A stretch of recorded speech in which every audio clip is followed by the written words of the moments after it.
There was once a billionaire named Alexander Grant.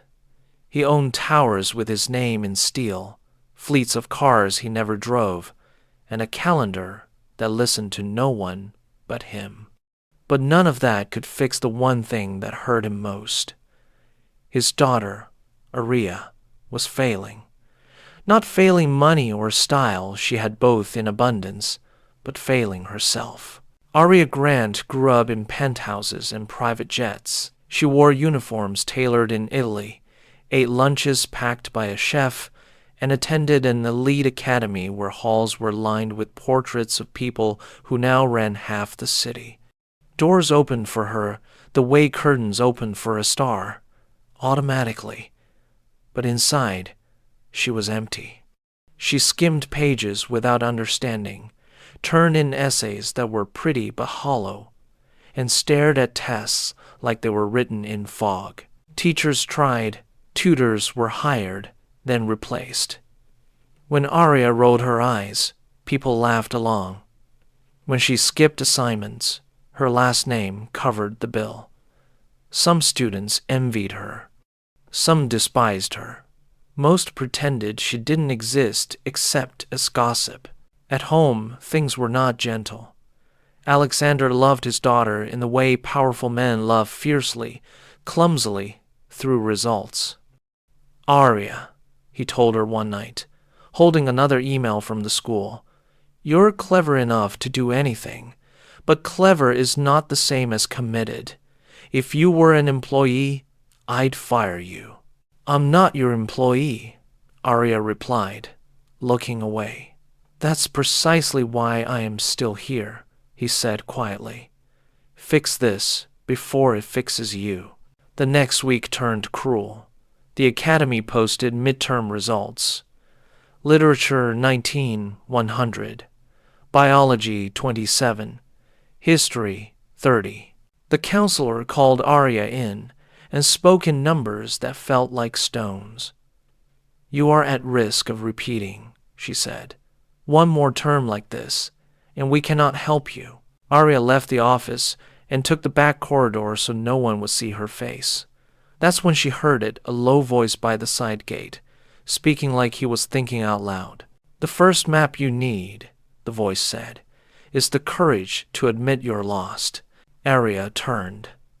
By the recycling bins stood an older man with a beard the color of winter. His coat was 3 sizes too big, the kind you rescue from a donation pile and then rescue again with string. His shoes were not really shoes anymore. He was picking cans from a bag, sorting without hurry. "Excuse me?" Aria said, sharper than she meant. The man lifted his eyes. They were tired and bright at the same time. "Talking to myself," he said gently. "But the words don't mind company." "You shouldn't be on campus," she said, hearing her own voice imitate adults. "I'm not on campus," he replied, tapping the line of shade where the fence began. "Just at the edge of it. Edges are where things change." Aria started to walk away. Then she stopped. The sentence about the map pressed against her ribs. "What did you mean?" He shrugged. "A compass is useless to someone who insists they already know the way. I'm Oren, by the way." She looked him over. The battered hands, the neat way he folded his bag's top, the way he made room for silence. "I'm Aria." "I know," he said. Not like a fan, not like a beggar, like a man who read nameplates, because names mattered. The bell rang. Aria almost said, "I have to go," but the words she'd meant to carry into class had slipped out of her hands. "Do you read?" she asked instead, instantly embarrassed. Oren laughed softly. "Enough to know when pages lie. Enough to know when a person is telling the truth and doesn't realize it." "What truth am I telling?" she challenged. "That you want to stop failing," he said. "But you haven't decided to change. Isn't that the same?" "No." He tied the bag with a careful knot.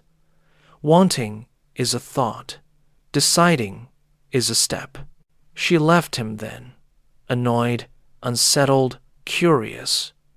The rest of the day moved like wet wool. At lunch, the rich kids performed their little theater. Jokes, sneakers, the words Summer said like a place only they could see. Aria played her part. But every time she laughed, the map line tugged. Admit you're lost. That night, Alexander cut off one of the invisible strings that held her life together. Driver's suspended, he said, sliding keys back into his pocket. Take the school bus like everyone else. She didn't argue. The argument would come later, in her head, in the dark. The next morning, the bus rattled like old bones. No one looked at Aria. She wore a cap and sat near the back and pretended she didn't belong to anything. When it dropped her off, she didn't go through the main gates. She walked to the side entrance, to the place where the fence threw a neat shadow on broken concrete. Oren was there. He was drawing lines in the dust with a twig, small triangles within bigger ones. What are you doing? Aria asked. Making room in my mind, he said. Shapes help. Did you go to school? Long ago, he replied. Stayed until the world got louder than the classroom. What is in cost of due? One distracted Dale. She watched his triangles. I failed everything, she said suddenly. It felt like confessing to a stranger on a train. Safe, because he might never see her again. Dangerous, because he saw her now. He didn't gasp. He didn't offer pity like a blanket she hadn't asked for. Do you want to pass? He asked. Yes, she said. Then, softer. I want to become someone who doesn't just pretend. He nodded, as if she'd given the right password. I can help you, but not as a tutor. Tutors patch holes. I'm not good with patches. I'm good with foundations. One condition. What? You leave your name at the gate. He pointed at the arch where the academy trumpeted its Latin motto. Inside here, you are not Grant. You are Aria, beginner. She almost laughed. Then she didn't. Fine. Second condition, he added, smiling because people always think it will be only one. You tell the truth in a notebook every day, not a pretty truth, the kind that makes your hand heavier. She hesitated. Writing meant confronting the places where the floor wasn't finished. Okay, she said. Oren pulled a small battered notebook from his coat. The cover had once been blue. This is yours now. Why are you doing this? Because sometimes the world throws away people and pages before it reads them, he said. Because someone once stood at an edge for me.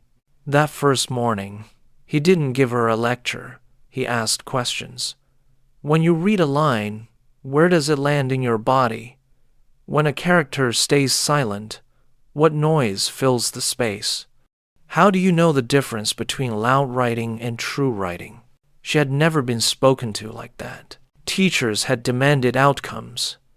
Peers had demanded performance. Oren demanded attention. He pointed at her literature passage. Read this, he said, but change every I to we and tell me how the meaning shifts. It did. She felt the paragraph tilt, then balance. Something in her chest moved. The way a window moves the first day you discover it can open. They met again the next morning, and the next. She brought coffee once. Awkward, oversweet. He took it like it was a medal. He showed her how to carry a sentence to its real end instead of dropping it at the first period. He made her read one paragraph aloud 3 times. Once like she was bragging, once like she was apologizing, once like she was trying to be honest. The third time, she heard herself differently. At school, the cafeteria noise felt less important. In class, she raised her hand and asked a question that made the teacher blink. A few students snickered. She didn't burn with shame. She felt something steadier, a stake driven into ground that had always been hers. Word about Arya started to change from spoiled to strange. That was fine. Strange was a beginning. When Alexander asked how her day had gone, she didn't say fine. She said, "I learned why a sentence can bend." He stared like she had spoken a foreign language, and then, because he was not only powerful but also a father, he said, "Tell me." She did. He listened longer than she expected. On Friday, the counselor called Arya in again. Her tone was brisk, official, the kind used to shepherd students toward acceptable boxes. "I see a small improvement," she said, tapping a chart. What changed? Arya thought of Oren's hands tracing triangles in dust, of the way he guarded the edge, like a gatekeeper, to a place no one else remembered. "I decided," Arya said. "Decided what?"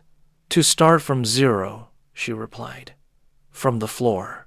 After school, she walked to the side gate with the notebook pressed to her chest. Oren was not there. Panic flashed. Then she saw him across the street, kneeling beside a woman whose cart had lost a wheel. He was helping her rebalance the impossible.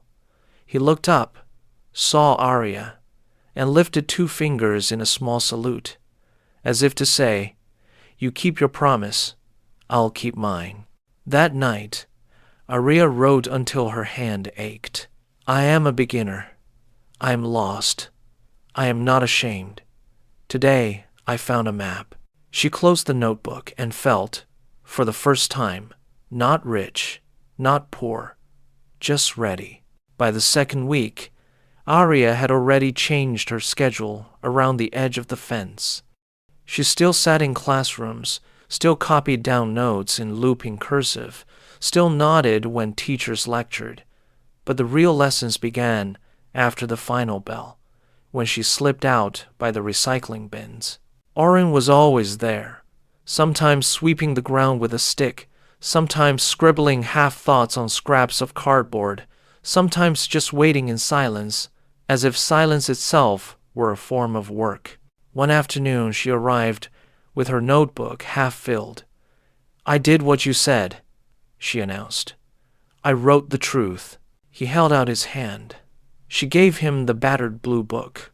He didn't flip pages quickly like a teacher searching for mistakes. He read slowly, lips moving, as though every sentence deserved to be tasted before swallowed. On the second page, he chuckled. "I think of myself as a polished glass with nothing inside. That's honest.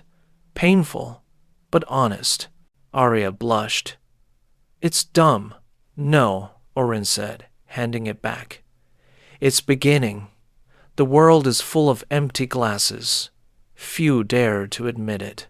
For the first time, she believed that maybe her words had weight.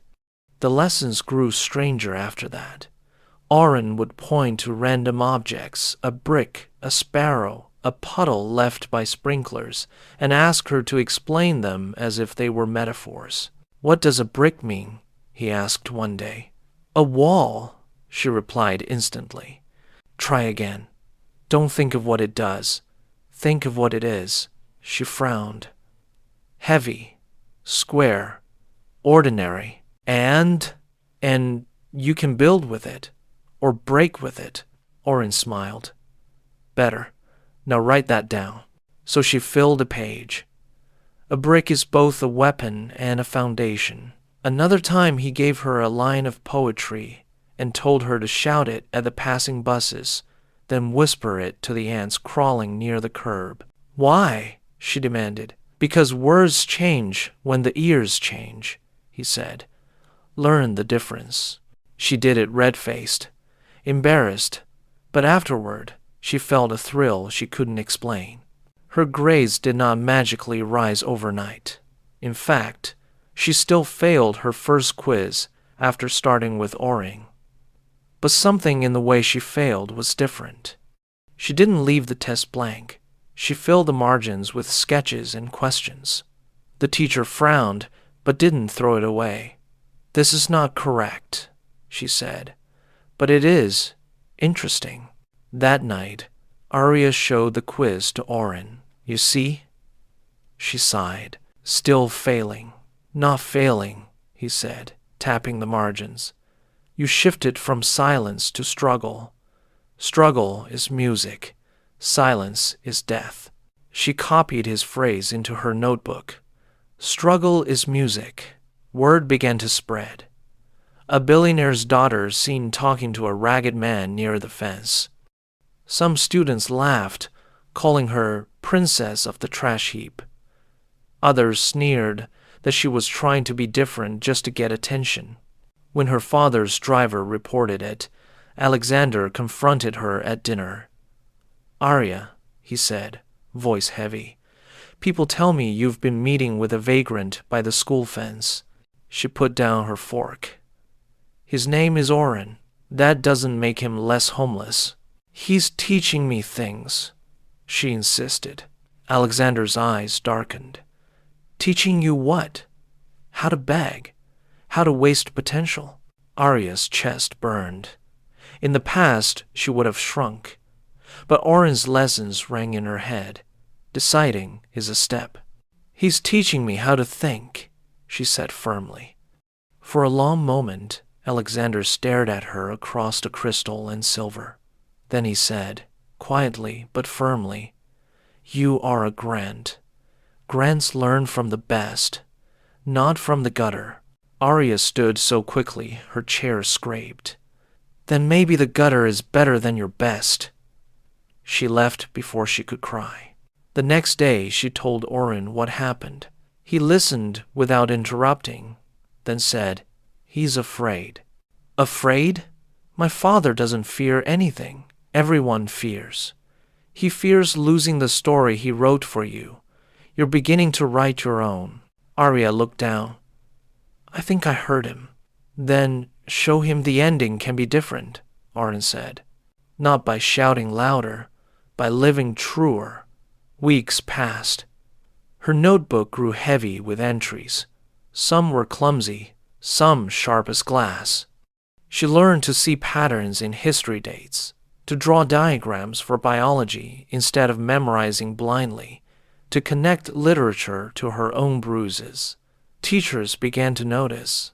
"Miss Grant," her literature teacher said one morning, "your analysis was surprisingly original." Arya flushed, not from shame this time, but pride. But with progress came resistance. A group of students cornered her after class. "Why do you sit with that bum?" one sneered. "Trying to look rebellious?"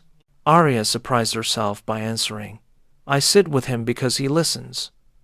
Then she walked away before their laughter could pierce her. One rainy afternoon, she found Oren coughing under the shelter of the fence. His coat was soaked, shoes sagging with water. "Why are you even here?" she demanded. "You'll get sick." "I said I'd be here," he rasped. She pressed her umbrella into his hands. "Then at least stay dry." He looked at it as if she'd given him a crown. "Kindness is a form of study too," he murmured. That night she wrote, "Kindness is a form of study." At the end of the term, exams returned. For the first time in years, Arya did not dread them.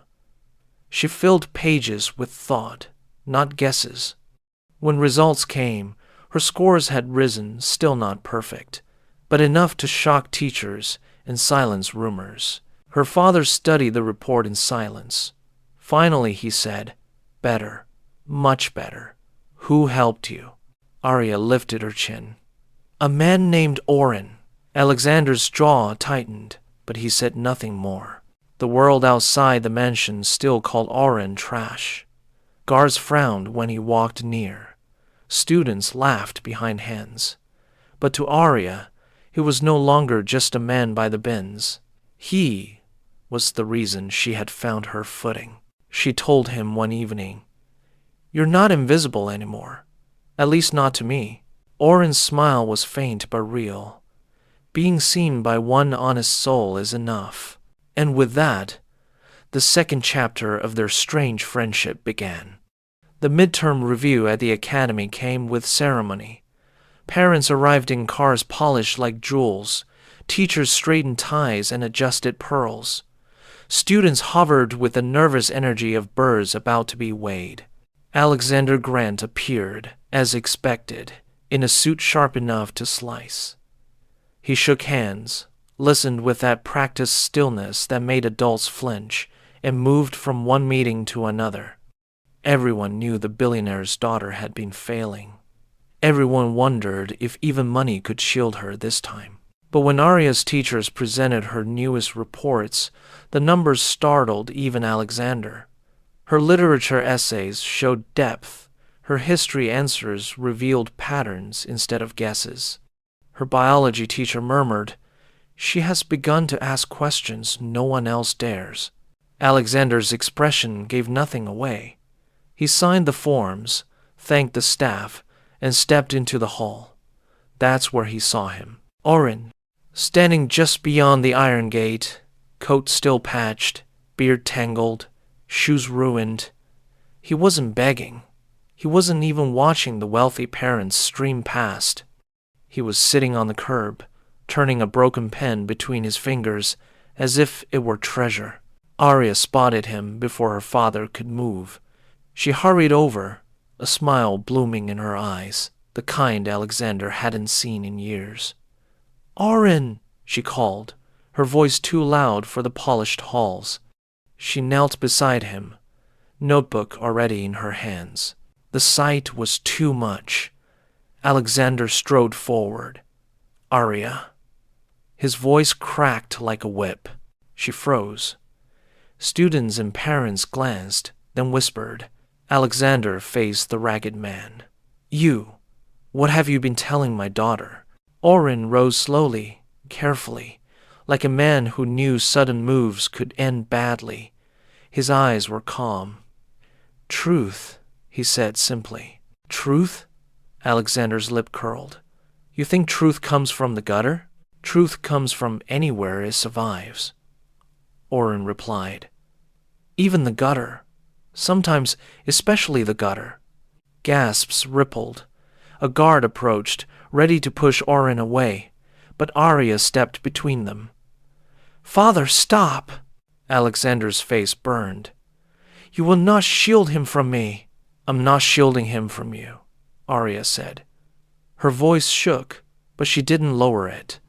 "I'm showing you what he's done for me. Look at my grades. Look at me. I'm not pretending anymore." He did that. The silence that followed was heavier than any shout. Finally, Alexander spoke, his voice quiet, dangerous. "In the car, now." Aria obeyed, trembling, but not from shame, from fury. Oren only nodded at her as she passed.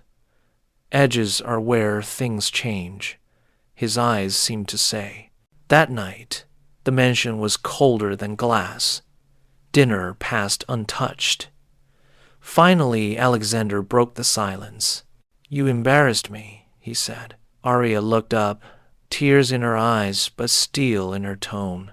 "For once, I wasn't embarrassing myself." He slammed his hand on the table. "He is nothing. Do you understand? Nothing. He cannot give you what you need." Aria stood. "He already has." She left the dining room. Alone, Alexander's hand trembled. He didn't understand how a ragged stranger had undone years of wealth in weeks. The next day at school, whispers thickened. Her tutor's a bum. Maybe she pays him in scraps. Some laughed, others jeered. But when the literature teacher asked a question about metaphor, it was Aria's hand that rose. Her answer drew silence, not ridicule.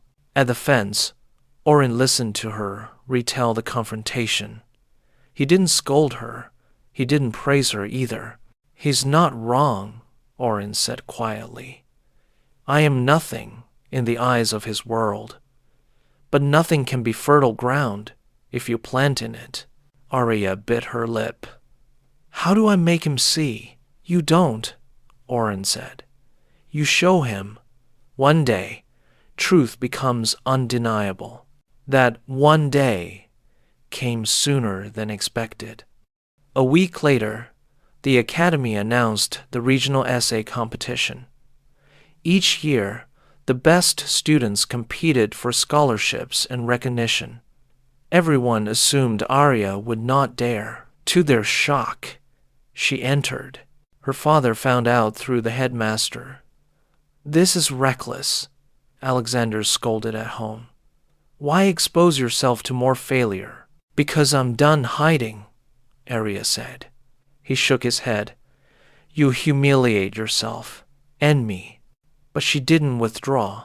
For weeks, she and Oren worked at the edge of the fence.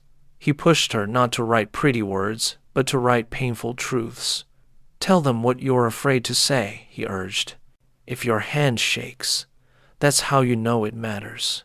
Arya poured herself onto the pages. About the emptiness of wealth, about glass houses with no laughter, about finding a teacher in the dirt when polished halls had given her nothing. When she finished, Oren only said, Now you've written with blood. That is writing that lives. The day of the competition arrived. Students lined up with rehearsed speeches. They wrote of history, politics, science. Arya waited her turn, heart hammering. When she stood, whispers filled the room. Some smirked, expecting collapse. But she began simply, My name is Arya Grant, and I have failed. Gasps. But she continued. She spoke of hiding behind a surname, of pretending to be clever, of nearly drowning in silence. She spoke of the man who taught her that bricks could be both weapons and foundations. She spoke of the courage it took to admit she was lost. Her words silenced the hall. Teachers leaned forward. Students forgot to laugh. Even Alexander, seated stiffly in the back, felt something stir he could not crush. When she finished, the applause began hesitantly, then grew. The judges nodded gravely. She did not win first place, but she was awarded a special recognition, Voice of Courage. Arya clutched the certificate like a flame she would never let go. From the edge of the hall, Oren smiled faintly, unseen by most. That evening, Alexander entered his daughter's room. She was writing in her notebook, head bent, lamplight spilling like gold. He cleared his throat. Your speech? He paused. It was strong. Arya looked up, waiting. He sighed. I still don't like him near you. But I cannot deny something has changed. You've changed. Arya's voice was steady. Maybe you don't have to like him. Just see him. Alexander said nothing more, but he left the door open when he walked away. Outside, by the mansion gates, Oren sat beneath a flickering lamp. He hummed softly to himself. The tune broken, the voice rough, but the song steady. He had once been invisible. Now, slowly, his shadow was crossing into a world that never wanted to see him. And for Arya, the battle was only beginning. The Grant Mansion was a fortress of marble and silence. Every hall echoed with footsteps of staff. Every room gleamed as if it belonged in a magazine. But that night, the house was filled, not with pride, but with tension. Alexander sat at the head of the dining table. Reports spread before him. His company was launching a new skyscraper, his empire expanding again. Yet his eyes were not on the numbers. They were on the memory of his daughter's trembling voice at the competition. My name is Arya Grant, and I have failed. It had struck him harder than any deal gone wrong. He had seen his daughter step out of the armor he had forced on her and choose her own words. And behind those words, like a ghost, stood that ragged man. The confrontation came sooner than expected. The academy called Alexander the next morning. "Mr. Grant, we cannot allow this," the headmaster said stiffly. "Your daughter's association with the homeless man is causing scandal. Parents are threatening to withdraw their children." Alexander's jaw tightened. "And her grades?" The headmaster hesitated. "Improved considerably. But then the problem is yours, not hers," Alexander said coldly. He hung up before the man could protest. Still, the pressure mounted. Tabloids picked up whispers. Billionaire's daughter mentored by beggar. Shareholders frowned. His board advised damage control. For the first time, Alexander realized his empire was not threatened by rivals, but by a man with no address. That evening, he summoned Arya to his study. "You've left me no choice," he said. "If you continue meeting with him, you will no longer be welcome under this roof." Her face paled, but her voice did not waver. "Then I'll leave." The words cut deeper than he expected. "You'd abandon everything for him?" "I'd abandon everything for myself," she answered. "He just reminded me I exist." Alexander's throat tightened. He wanted to shout, to forbid, to crush. But in her eyes he saw something he had lost years ago. Fire. The next day, Arya didn't come home. Instead, she was found at the city library, studying with Oren. Not polished tutoring rooms, not marble halls, just the dim glow of old lamps, dust rising from forgotten shelves. She copied passages with focus, asking questions, laughing at his crooked jokes. A reporter spotted them.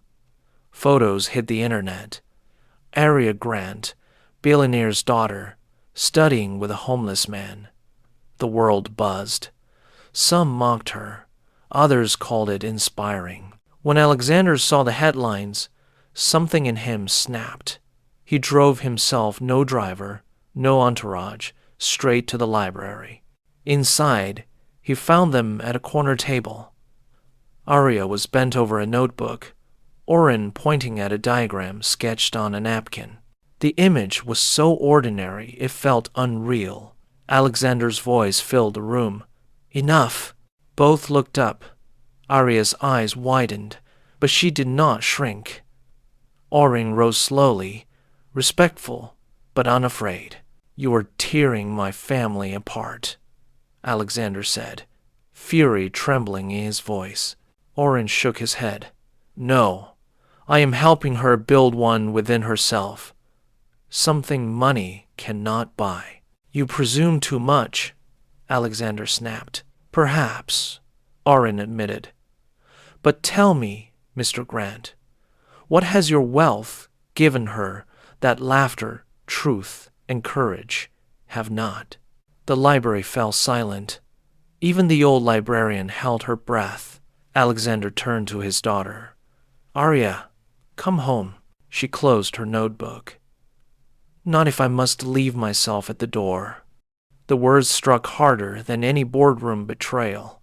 For the first time, Alexander realized he could lose his daughter not to drugs, scandals, or failures, but to his own blindness. He left that night without another word. Pride held his tongue, but his heart thundered. For days he wrestled with himself. Advisors urged him to silence the story, pay the press, bury the scandal. Yet the more he tried to smother it, the louder it grew. Students defended Arya. Parents debated. The city whispered. Perhaps the billionaire's daughter has found what money cannot buy. And then came the letter. It was not from Arya. It was from Oren. Scrawled on scrap paper, delivered by hand. "Sir," it read, "I do not wish to replace you. I only wish to remind her she belongs to herself. If that is dangerous, then blame me, not her. I will disappear if you command it." But know this, you cannot unteach her courage now. Respectfully, Orin. Alexander read it 3 times. Then he set it down and stared at the skyline his towers had carved. For the first time, the glass and steel looked hollow. The decision came quietly. One evening, Alexander drove not to the library, not to the school, but to the edge of the city where Orin slept beneath a broken awning. The billionaire stepped out of his polished car and stood before the ragged man. "Get up," Alexander said. Orin rose. "If you've come to end this, say so." Alexander studied him. The beard, the ruined coat, the eyes that held no fear. He thought of his daughter's laughter, her trembling voice on stage, the pride he had not earned. At last he spoke. "You've given her what I could not. For that, I thank you." Orin blinked, startled. "You don't have to thank me." "I do," Alexander said. "And I must ask, will you continue teaching her?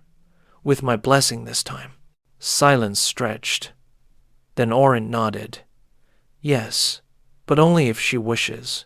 From that day, the story shifted. Reporters still circled, tabloids still mocked, but Arya no longer cared. She walked into school with her head high. Teachers respected her voice. Students listened, some with envy, others with admiration. At home, Alexander learned to ask not order. "What did you discover today?" he would say at dinner. And Arya would share, sometimes reading aloud from her notebook. He listened, not as a CEO, but as a father. And Orin? He remained homeless, his life still harsh, his nights still cold. But now he was no longer invisible. The billionaire who once dismissed him now greeted him by name. The guards who once sneered now stepped aside. And the girl who once failed every test now wrote essays that made strangers weep. One evening, months later, Arya handed her father a page from her notebook. "A man with nothing taught me everything. Because he saw me, I learned to see myself.